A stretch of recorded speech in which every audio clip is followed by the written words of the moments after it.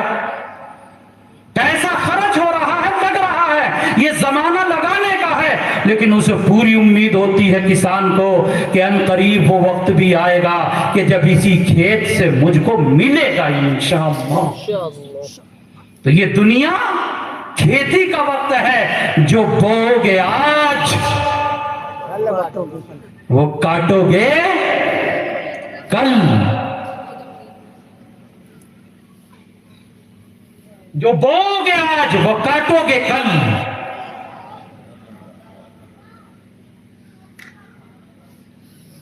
اللہ اللہ اللہ مجھے آپ کو ہم سب کو سمجھ کی توفیق عطا فرمائے. تو یہ چوتھا حق ہے. اور پانچواں حق جو ہے قرآن پاک کا، وہ ہے قرآن پاک کو دوسروں تک پہنچانا. کس تک پہنچانا بھائی؟ دوسروں تک پہنچانا. یہ پانچواں حق ہے قرآن پاک کا، نمبر 5. اللہ اللہ، یہ جو مدرسے چل رہے ہیں نا، تمام مکاتب چل رہے ہیں، یہ جتنے بھی مدرسے ہیں، یہ جتنے بھی مکتب ہیں، یہ اسی حق کو پورا کرنے کے لیے ہیں کہ قرآن کو دوسروں تک پہنچائیں. ہمارا اصل مقصد، بنیادی مقصد قرآن ہے، قرآن. جتنے بھی مدرسے، یہ بحر العلوم بھی آپ کا مدرسہ انہی مدرسوں میں سے، یہ کس میں لگا ہوا ہے؟ یہ اسی کام میں لگا ہوا ہے کہ قرآن کو دوسروں تک پہنچائیں. اللہ تبارک و تعالیٰ ان قرآن پاک کی درسگاہوں کو آباد رکھے. اللہ تبارک و تعالیٰ یہ جو قرآن پاک کی درسگاہیں ہیں، ان کو بری نظر والوں کی بد نظری سے اللہ محفوظ رکھے. اللہ اکبر کبیرہ. دیکھیے ایک بات اور یاد رکھیے گا، چلتے چلتے عرض کر رہا ہوں، قرآن کی حفاظت کی ذمہ داری اللہ نے لی ہے. ہاں، قرآن کی خدمت کا موقع جسے مل جائے وہ بہت بڑا خوش قسمت. ایسا نہیں ہے کہ میں قرآن کی حفاظت کروں گا تو یہ محفوظ رہے گا، نہ، اس کی حفاظت تو اللہ کرے گا انشاءاللہ. انشاءاللہ ہے نا. ہاں، اتنی بات ہے کہ جس کو قرآن پاک کی خدمت کا موقع مل جائے وہ بہت بڑا خوش نصیب ہے. لہذا جہاں تک ہو سکے قرآن پاک کی خدمت کیا کیجئے. یہ 5 حقوق تھے جو اس وقت میں نے آپ حضرات کے سامنے ترتیب کے ساتھ رکھ دیے. اللہ مجھے آپ کو ہم سب کو عمل کی سمجھ کی توفیق عطا فرمائے.